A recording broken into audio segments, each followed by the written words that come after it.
प्रातःकालीन सभा में उपस्थित सभी भाइयों को प्रणाम। परम पूज्य गुरुदेव परम वंदनीय माता जी की असीम अनुकंपा बनी रहे, ऐसी मंगल कामना युवा प्रकोष्ठ की ओर से। मित्रों, अभी बताया जा रहा था ध्यान के बारे में। अगले रविवार से कौन सा पर्व आने वाला है? दुर्गा पूजा। दुर्गा पूजा का मतलब बोलिए। दुर्गा पूजा का मतलब पंडाल सजेगा, दुर्गा जी आएंगी, बैठेंगी। दिन में नहीं, हम लोग रात में घूमने जाएंगे। दिन में दुर्गा जी के तनी आशीर्वाद कम रहता है क्योंकि भीड़ कम रहता है। रात में जो धक्का मुक्की होता है उसमें आशीर्वाद मिलता है ना। 10 दिन कॉपी किताब रखा जाएगा, पढ़ाई लिखाई से कोई लेना देना नहीं है। 10 दिन कुछ लोग इसमें से गांव जाए के मूड बना लिए होंगे। आते हैं जब पटना में टीचर के पास जाते हैं तो कहते हैं सर हम गरीब हैं, थोड़ा फी कम कर दीजिए, हम गरीब हैं। सर लोग कहते हैं नहीं नहीं फी हो कम नहीं होगा। नहीं सर गरीब है, थोड़ा कम कर दीजिए ना। कुछ टीचर लोगों को दया आ जाता है, कुछ लोग को नहीं भी आता होगा। कुछ लोग भी कम कर देते हैं कि आप गरीब हैं, आपकी गरीबी दूर हो। ये 10 दिन जो लड़का गरीब कह के और एडमिशन लिया था या पढ़ रहा है, 10 दिन गांव में छुट्टी मनाएगा दुर्गा पूजा में, तो वो अमीर कैसे बन जाएगा? हम इसी पर रिसर्च कर रहे हैं कि आता है तो गरीबी लेके आता है, लेकिन बिहार में जितना पर्व मनाया जाता है शायद इस ब्रह्मांड में कहीं इतना पर्व मनाया जाए। देश का बात नहीं कह रहे हैं, पूरे ब्रह्मांड का हम बात कह रहे हैं। मेरे मित्र, ये गरीब से दरिद्र बनाने का तरीका है कि हम अपने पिता का पैसा लेके पटना में पढ़ने आए हैं। कोई एक पर्व नहीं आता है कि उसके 20 दिन पहले से हमारा मन, 10 दिन पहले से हमारा माइंड सेट होने लगता है कि घर जाना है। ऐसे में हमारी पढ़ाई फ्लक्चुएट होती है। आप सब विद्यार्थी हो, अपना अपना आकलन करना, बाहर कहीं नहीं झांकने की जरूरत है। अध्यात्म का सबसे बड़ा गुण यही है कि पहले अंदर दिखाता है तब बाहर दिखाता है। आप मन को मारकर अपने लॉज में, अपने हॉस्टल में, अपने कमरे में पढ़ाई की है, थोड़ा सा तो मन नहीं लगेगा क्योंकि आपका रूममेट चला गया है, आप अकेले हैं। आपको रूममेट था तो बेचारा बर्तन धो देता था तो रोटी बना लेते थे, या रोटी बना देता था तो बर्तन। अब तो बर्तन भी आप ही को धोना है, रोटी भी आप ही को बनाना है। वो तो गया आप दुर्गा जी के जय हो करने, आप यहाँ अकेले बच गए। हो सकता है थोड़ा सा मन पर पत्थर पड़े, हो सकता है थोड़ी सी मन पर चोट लगे।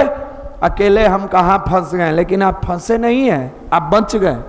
फंसा तो वो व्यक्ति है जो परिवार का पैसा लेकर, अपने घर का पैसा लेकर, अपने गार्जियन का पैसा लेकर पढ़ने के लिए पटना आया है और केवल छुट्टियां मनाता है। मेरे मित्र, ऐसे में अब प्रश्न उठता है गायत्री परिवार क्या करता है? सबसे बड़ा प्रश्न कि इस परिस्थिति में 9 दिन की नवरात्र में जो बच्चे पटना में रहते हैं उनके लिए गायत्री परिवार क्या करता है? भैया आप लोग कोई पॉजिटिव माहौल देते हैं, आप लोग कोई ऐसा कार्य करवाते हैं जिससे लड़के के अंदर एनर्जी आए, ऊर्जा आए, जोश आए, जुनून आए, पॉजिटिव थॉट आए? बिल्कुल करते हैं। मेरे मित्र, जो हमारे भाई पटना में रहते हैं, हमारे गायत्री परिवार से जुड़े हैं, आज जुड़े हों या आज के 10 साल पहले जुड़े हों या बाई बर्थ जुड़े हों, हम लोग उनके जीवन और उज्जवल भविष्य के लिए यहाँ सामूहिक साधना की व्यवस्था करते हैं। यह सामूहिक साधना है क्या? नवरात्र साधना में सामूहिक साधना की व्यवस्था बनाई जाती है, उसमें अनुष्ठान कराया जाता है। 2 शब्द से आपको रूबरू कराएंगे। पहला चीज, सामूहिक साधना है क्या? केवल आपको किताबी ज्ञान नहीं होना चाहिए, बाहर का भी कुछ ज्ञान होना चाहिए। आप गायत्री परिवार में जाएंगे, लोग पूछेगा ये सामूहिक साधना क्या है? हम लोग साथ बैठ जाते हैं सामूहिक साधना है। नहीं, आपने गांव में देखा होगा कई बार बड़ी गाड़ियां हैं, ट्रक है, जीप है, खास करके ट्रैक्टर है। गांव में ट्रैक्टर के धक्का माराते बहुत लोग देखे होइएगा। ट्रैक्टर है, बैटरी डाउन हो गया, बेचारा सेल्फ मार रहा है, स्टार्ट नहीं हो रहा है, सामूहिक धक्का दिलवाया जाता है। देखते हैं नहीं देखे हैं आप लोग? अमेरिका से आए हैं का? ये सब सुनकर डाउट हो जाता है कि कहीं विदेश उदेश से नहीं ना, वहाँ सब बैटरी वैटरी नहीं होगा तो धक्का तो नहीं है मरवाता होगा, नया बैटरी लाता होगा, सेट करके स्टार्ट करता होगा। सब लोग देखे हैं, इसमें से ऐसा कोई नहीं है। आप देखिएगा कि एक ट्रैक्टर या ट्रक या कोई गाड़ी को स्टार्ट कराने के लिए 10 लोग जुटते हैं। भाई बुलाता है, ए तनी आइए आइए ना, थोड़ा सा धक्का दे देना है, चलो चलो आ रहे हैं। उसमें 5 से 6 आदमी मन से धक्का देता है। ये भी आप अनुभव किए होइएगा, आप भी किए होइएगा। 4 गो क्या करता है? सब जानता है, हाथ सटैले है, खाली हल्ला करता है, चला चला करता है कि नहीं करता है? ट्रैक्टर स्टार्ट होता है तो 4 गो के नाम हटा के काउंट किया जाता है कि जोड़ के काउंट किया जाता है? जोड़ के किया जाता है कि इस ट्रैक्टर को स्टार्ट कराने में ये 10 लोग लगे तो ट्रैक्टर स्टार्ट हुआ। ऐसा नहीं होता है कि जिसने कम धक्का लगाया या जिसने हाथ रख के हल्ला किया उसका नाम हटा दीजिएगा। हटाइएगा तो सबसे पहले लड़ेगा। हाँ, हम नहीं थे, हैं? पूछा था चाचा से, दावा ठोकता है कि हम थे धक्का देने में। मेरे मित्र, सामूहिक साधना यही है। कई लोग ऐसे हैं इसमें जो नया नया ध्यान करते हैं, उनका मन भागता है, भटकता है, ध्यान नहीं लगता है। कई लोग इसमें बैठे हैं, कई लोग जो नवरात्र की सामूहिक साधना यहाँ सुबह 6 से 8 कराई जाती है, उसमें 6 साल, 8 साल, 10 साल, 12 साल, 14 साल, 16 साल, 18 साल से ध्यान कर रहे हैं, वो लोग भी आपके साथ बैठते हैं। जब पूरी समूह यहाँ लगभग 1200-1400 लोग तो ध्यान में रहते हैं, अनुष्ठान में रहते हैं। ये पूरा छत खचाखच भरा रहता है, कहीं जगह नहीं रहता है। जब आप उनके साथ ध्यान करने बैठते हो, सब लोग समूह में एक साथ, आपका चेहरा पूरब की तरफ रहता है और भाव करते हो कि सूर्य की किरणें हमारे शरीर पर पड़ रही है। तो जिनका ध्यान लगता है उनका तो भाव जागृत हो गया, और जिनका नहीं लगता है उनका भाव थोड़ा कम जागृत हुआ। लेकिन वो जो प्रवाह होती है, जो वो भाव होता है, जो इमोशंस होता है, जो एक तरह परमात्मा से लगाव होता है, इंस्टीट्यूशन, सेल्फ इंस्टीट्यूशन एक एक आदमी का होता है, वो ग्रुप में एक साथ बनता है। और एक साथ बनता है तो मजबूत लोगों के ध्यान के कारण वो प्रवाह जो आती है कमजोर लोगों को भी फायदा पहुंचाती है। वैसे जैसे धक्का मार के ट्रैक्टर को आपने स्टार्ट किया, ये आपको कोई नहीं समझाएगा। आपका मन लगे या न लगे 2 घंटा डटे रहिए। कई बार होता है कि घर में पिताजी खूब धन कमाए, एगो बेटा लायक है एगो नालायक है, तो नालायक को कम मिलता है, दावा ठोकले रहता है, आधा के हिस्सेदार हम हैं। ठोकता है कि नहीं ठोकता है? बस सामूहिक साधना वही है, जब एक साथ समूह में बैठते हो और वो जो प्रवाह होती है, वो जो वाइब्रेशन होता है, वो जो सूर्य के किरणों का शरीर पर पड़ने वाला अंश होता है, उस समय बांट के नहीं कहेगा कि बढ़िया ध्यान किए थे तो इनका पर तनी ज्यादा और उसका थोड़ा कम लगा था तो हटा देते हैं। ये प्रकाश अगर नीचे गिर रहा है, पड़ रहा है, सबके लिए इक्वल है। मेरे मित्र, आपसे भाव भरा निवेदन है, गांव में जाके बहुत आपने छुट्टियां बिताई होगी, गांव में जाकर आपने बहुत टाइम पास किया होगा। एक बार युवा प्रकोष्ठ के साथ नवरात्र मनाकर अपने जीवन के एक स्वर्णिम भविष्य के लिए, उज्जवल भविष्य के लिए एक अनुष्ठान अवश्य करें, अवश्य करें। अब आता है प्रश्न, अनुष्ठान क्यों करें? सामूहिक साधना तो क्लियर हो गया, अब अनुष्ठान क्यों करें? धन क्यों कमाएं? चलिए, अनुष्ठान के बारे में नहीं जानते हैं, लेकिन इसमें सब लोग पढ़ाई किस लिए कर रहे हैं? धन फेंकने के लिए कि उपार्जन करने के लिए? क्यों कमाएं धन? धन क्यों कमाया जाता है? बोलिए आप लोग। भाई पढ़ते उसी के लिए है, घर बनाएंगे, गाड़ी खरीदेंगे, बैंक बैलेंस करेंगे। फिर बैंक बैलेंस क्यों करें? जब घर बन गया, गाड़ी बन गया, गाड़ी खरीदा गया, बैंक बैलेंस क्यों करें? इसलिए करें कि जब विकट परिस्थिति में थोड़ी सी चोट लगेगी तो स्प्रे वाला दवा लगाने के लिए, थोड़ा सा बुखार होगा तो पैरासीटामोल खरीदने के लिए, सर्दी आएगी तो डिस्प्रिन की गोली खाने के लिए, हाथ कट गया तो बैंडेज पट्टी करवाने के लिए, बड़ी चोट आई तो प्लास्टर करवाने के लिए। धन आदमी इसीलिए न कमाता है कि सुख और दुख दोनों में हमारे काम आए। सुख में तो चल रहे हैं, लेकिन दुख में अगर थोड़ी सी किसी का अंगूठा फूट गया रास्ते पर, बारिश का दिन है, तो बैंडेज पट्टी तो कराइएगा। बैंडेज पट्टी कराने के लिए पैसा चाहिए, और पैसा जब तक संग्रह नहीं करेंगे होगा नहीं। ठीक उसी प्रकार मेरे मित्र, अनुष्ठान की आवश्यकता है। अनुष्ठान इसलिए किया जाता है, कई बार हमारे जीवन में ऐसी ऐसी समस्याएं आती है जो धन से दूर नहीं किया जा सकता है। जैसे किसी कारणवश, किसी दुर्भाग्यवश आपके परिवार में कोई ऐसी आकस्मिक घटनाएं हो गई जिससे आप मानसिक रूप से विक्षिप्त हो गए, मानसिक रूप से तनाव में आ गए। चलिए, इतना सीरियस बात नहीं समझिएगा। इसमें से कई भाई ऐसे होंगे जो प्यार किए होंगे, उनकी गर्लफ्रेंड छोड़कर भाग गई, उनसे पूछिए वो मानसिक अवसाद में चले गए कि नहीं। तनाव में है, टेंशन में है, ना पढ़ने में मन लगता है, ना माँ बाप से बात करने में मन लगता है। बैठल रहेंगे गायत्री मंदिर में, यहाँ से जो बोलने वाला है बोल रहा है, दिमाग लगल है, आखिर छोड़ का है दी।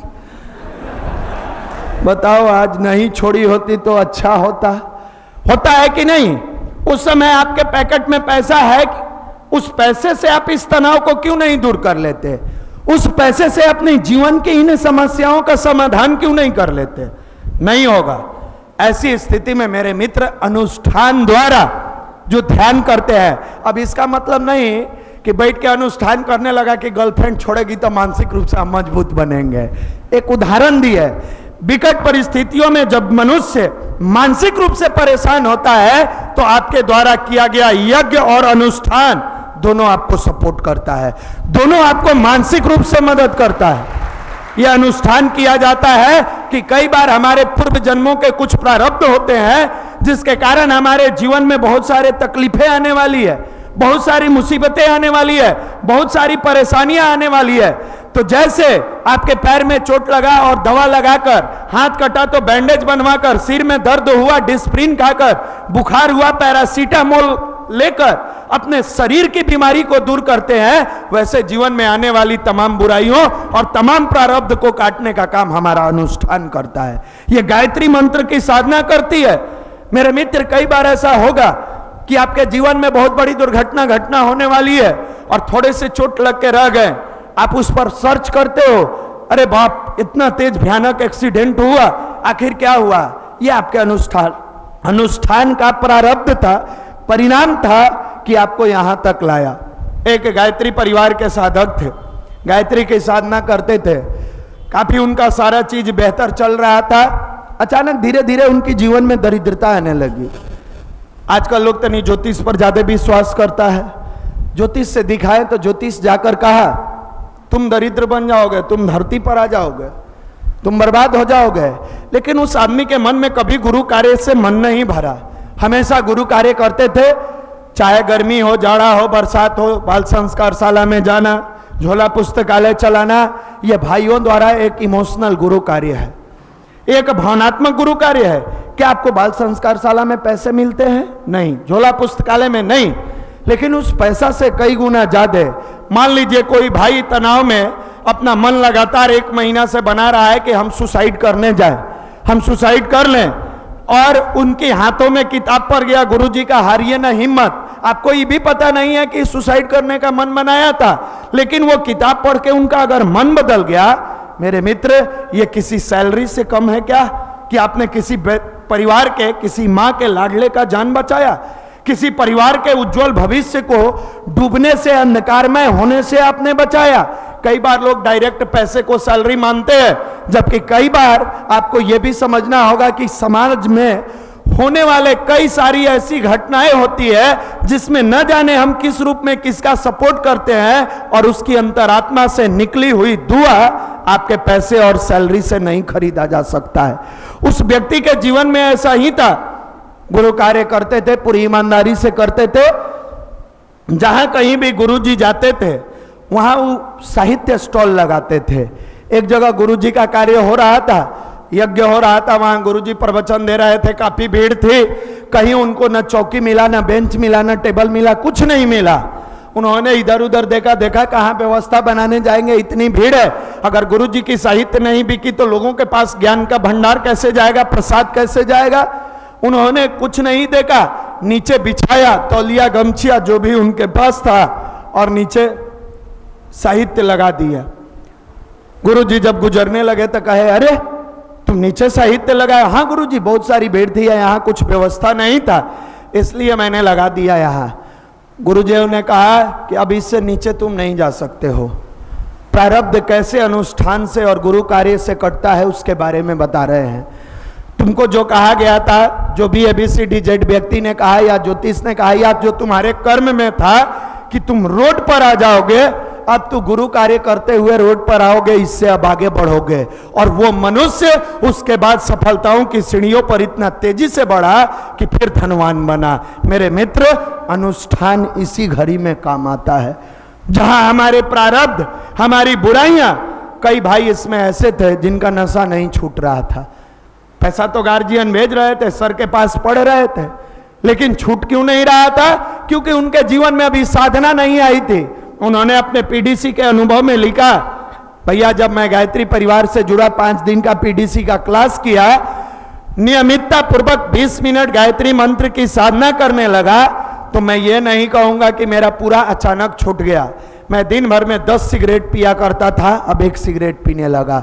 धीरे धीरे जब एक छुप के पीता था तो मेरे मन में आता था 1 पिए या 10 पिए, अभी भी तो हमें स्मोकिंग कर ही रहे हैं। मुझे लगता था कि कोई धिक्कार रहा है, कोई गाली दे रहा है, कोई मार रहा है, कोई पीट रहा है, कोई डांट रहा है। ये पहले क्यों नहीं आता था मेरे मित्र? क्यों? क्योंकि पहले आपके पास पैसे की पूंजी थी, साधना और अनुष्ठान की पूंजी नहीं थी। और ये पैसे की पूंजी घर के ईंट को जुड़वा सकती है, लेकिन जब तक अनुष्ठान की पूंजी आपके जीवन में नहीं होगा, संस्कार का ईंट नहीं जुड़ सकता है। और ये संस्कार का ईंट उनके अंदर जुड़ने लगा। वो भाई लिखते हैं कि अंततः 3 महीना के लगातार अच्छाई और बुराई के युद्ध में मेरी अच्छाई ने बुराई को पराजित किया और मैंने सिगरेट पीना छोड़ दिया। ये एक भाइयों की घटना नहीं है, हमारे पास 13,000 भाइयों का लिखित अनुभव है। लिखित इसलिए हम लोग लेते हैं कि कई बार यूट्यूब पर वीडियो जाएगा तो बहुत सारे लोग सोचेंगे है ये सब फेंकते रहता है। कई बार, एक बार ऐसा ही कार्यक्रम में हम लोग गए तो कहे हर रविवार को लगभग सुबह शाम मिला के 3 से 4 हजार लड़के हमारे यहाँ आ रहे हैं। तो एक रांची के भाई साहब बहुत ज्ञानी थे, उन्होंने कहा बिहार वाला ही सही फेंकता है, आदत है बिहारी फेंकते रहता है। आज का युग का युवा और 3-4 हजार प्रत्येक संडे को आएगा। संजोग ऐसा बना कि उनको किसी काम से पटना आना पड़ा, फोन किए, हम लोगों ने उन्हें बुलाया कि भाई साहब आकर एक बार संडे को आए हैं, देख लीजिए। वो सोचे कि अगर कह के जाएंगे तो कहीं से ये लोग जुटा लेगा, चुपचाप आके देखते हैं। आए, 5 शाम का समय था, 5 सवा 5 हो रहा था, लड़के साइकिल लगा रहे हैं, तेजी से ऊपर आकर बैठते जा रहे हैं, वो चुपचाप खड़ा होकर देख रहे हैं। 10 मिनट बाद उन्होंने प्रयास किया कि फर्स्ट फ्लोर पर आकर बैठे, लड़के धक्के मारकर सेकंड फ्लोर पर पहुंचा दिए। तब उतरे तो कहे कि यहां तो साक्षात महाकाल का कार्य हो रहा है। मेरे मित्र, कई बार लोग इस जगह के बारे में पूछते हैं और 1000 बार हमने आपको बताया है। कहीं पर धर्म बनते हैं, कहीं पर ईमान बनते हैं, कहीं पर हिंदू सिख ईसाई, कहीं मुसलमान बनते हैं। मेरे महफिल में आकर देख, ऐ मेरे मित्र, यहां पर केवल और केवल इंसान बनते हैं और इंसान बनते हैं।